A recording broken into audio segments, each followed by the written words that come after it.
اعوذ باللہ من الشیطان الرجیم بسم اللہ الرحمن الرحیم۔ آج کا ٹاپک ہے یوم حنان کا ایک واقعہ۔ ولید بن مسلم بیان کرتے ہیں، شبیہ کہتے ہیں کہ میں نے یوم حنین کے موقع پر رسول پاک صلی اللہ علیہ وسلم کو دیکھا کہ تنہا ہے۔ مجھے اپنا باپ اور چچا یاد آ گئے۔ انہیں علی اور حمزہ نے قتل کیا تھا۔ دل میں سوچا کہ آج انتقام کا موقع ملا ہے۔ میں نے آپ کے دائیں جانب سے آپ صلی اللہ علیہ وسلم کا رخ کیا۔ ہی میں قریب پہنچا تو آپ کے دائیں جانب عباس کو دیکھا۔ میں نے کہا، یہ تو آپ کے چچا ہیں، آپ کا ساتھ ہرگز نہیں چھوڑیں گے۔ اس وقت عباس نے زری پہن رکھی تھی جو چاندی کی طرح سفید تھی اور اس پر غبار نظر آ رہا تھا۔ پھر میں نے دائیں جانب سے حملہ کرنے کا ارادہ کیا۔ قریب پہنچا تو آپ کے ساتھ ابو سفیان کو پایا۔ میں نے سوچا یہ آپ کا چچا زاد بھائی ہے، یہ آپ کا جگر سے دفاع کرے گا۔ میں پیچھے ہٹ گیا اور سوچا پشت سے حملہ کروں۔ پشت سے آیا تو بس تلوار چلانے کی کسر تھی کہ میں نے تلوار اٹھانے کا ارادہ کیا تو اچانک میرے اور آپ کے درمیان آگ کے شعلے حائل ہو گئے۔ یہ شعلے اتنے سخت اور تیز تھے کہ بجلی کی طرح میری آنکھوں کو چکا چوند کر دیا۔ مجھے ڈر لگا کہیں یہ روشنی میری بینائی مجھ سے چھین نہ لے، مجھ سے محروم نہ کر دے بینائی سے۔ میں نے اپنی آنکھوں پر ہاتھ رکھ لیا اور الٹے پاؤں پیچھے بھاگا۔ اس موقع پر حضور پاک صلی اللہ علیہ وسلم فرمایا اور کہا، اے شبیہ میرے قریب آؤ۔ پھر دعا مانگی، اے اللہ شبیہ سے شیطان کو دور فرما۔ میں نے آپ کی جانب آنکھ اٹھائی۔ اس وقت آپ مجھے اپنی آنکھوں، کانوں اور جان سے زیادہ عزیز ہو چکے تھے۔ حضرت ابو محذر نے اپنا واقعہ یوں بیان کیا کہ میں اپنے دوستوں ساتھیوں کے ساتھ حنین کی جانب نکلا۔ ہم رستے میں تھے کہ حضور پاک صلی اللہ علیہ وسلم کا قافلہ حنین سے واپس آتا ہوا رستے میں ملا۔ حضور پاک صلی اللہ علیہ وسلم کے مؤذن نے اذان پڑھی۔ ہم نے کچھ فاصلے سے دور اذان سنی۔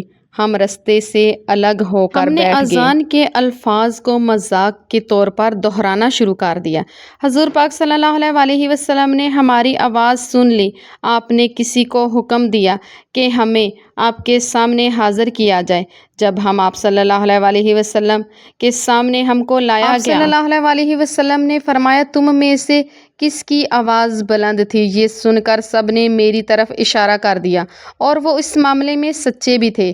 آپ نے باقی سب کو جانے کی اجازت دے دی مگر مجھے پابند کر دیا۔ پھر حکم دیا، اٹھو اذان پڑھو۔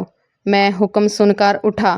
اس وقت نبی پاک صلی اللہ علیہ وسلم کی شخصیت سے زیادہ مجھے کسی چیز سے نفرت اور عداوت نہیں تھی۔ جس چیز کا آپ نے مجھے حکم دیا وہ بھی مجھے ناپسند تھی۔ بہرحال میں اٹھا اور آپ کے سامنے کھڑا ہوا۔ آپ نے مجھے اذان کے کلمات سکھائے۔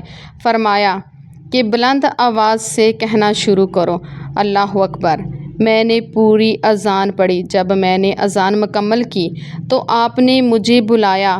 آپ نے ایک تھیلی عنایت فرمائی جس میں چاندی تھی۔ اس کے بعد آپ نے میری پیشانی پر اپنا ہاتھ پھیرا اور چہرے پر پھیرتے ہوئے میرے سینے تک لایا۔ اس کے بعد آپ نے دعا فرمائی، اللہ تعالیٰ تجھے برکت عطا فرمائے اور تیرے اوپر اپنا فضل کرے۔ اب میری قلبی حالت بدل چکی تھی۔ میں نے عرض کیا، اے اللہ کے رسول صلی اللہ علیہ وسلم، مجھے مکہ میں مؤذن مقرر کر دیجئے۔ آپ نے جاؤ، میں تمہیں مکہ، حرم مکہ کا مؤذن مقرر کرتا ہوں۔ میرا دل حضور پاک صلی اللہ علیہ وسلم کی محبت سے یوں بھر گیا تھا کہ کائنات کی کوئی چیز مجھے آپ سے زیادہ محبوب نہ تھی۔ چنانچہ اس وقت سے اب تک میں اذان کی ذمہ داری نبھا رہا ہوں۔ حضرت ابو محذ رضی اللہ تعالیٰ عنہ کی اولاد، ان کے پوتے، ان کے پڑ پوتے سب مسجد حرام میں اذان دیا کرتے تھے۔ اہل اسلام کے نزدیک محمد تمام مذاہب کے پیشواؤں سے کامیاب ترین پیشوا تھے۔ آپ کی کنیت ابو القاسم تھی۔ مسلمانوں کے عقیدے کے مطابق حضرت محمد صلی اللہ علیہ وسلم اللہ تعالیٰ کی طرف سے انسانیت کی جانب بھیجے جانے والے انبیاء اکرام سلسلے کے آخری نبی ہیں، جن کو اللہ تعالیٰ نے دین کی درست شکل انسانوں کی جانب آخری بار پہنچانے کے لیے دنیا میں بھیجا۔ انسائکلوپیڈیا کے مطابق آپ صلی اللہ علیہ وسلم دنیا کی تمام مذہبی شخصیات میں سب سے کامیاب شخصیت تھے۔ آپ صلی اللہ علیہ وسلم 12 ربیع الاول 570 یا بعض روایت میں ہے کہ 571 مکہ میں پیدا ہوئے۔ حضرت محمد صلی اللہ علیہ وسلم پر قرآن کی پہلی وحی 40 برس کی عمر میں نازل ہوئی۔ ان کا وصال 63 برس کی عمر میں ہوا۔ پیدائش مکہ میں اور وفات مدینہ میں۔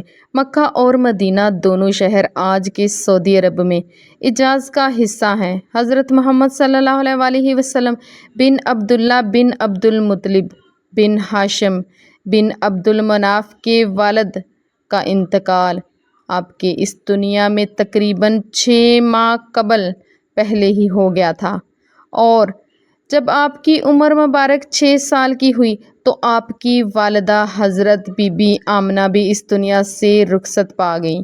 عربی زبان میں لفظ محمد کے معنی ہے جس کی بہت زیادہ تعریف کی جائے۔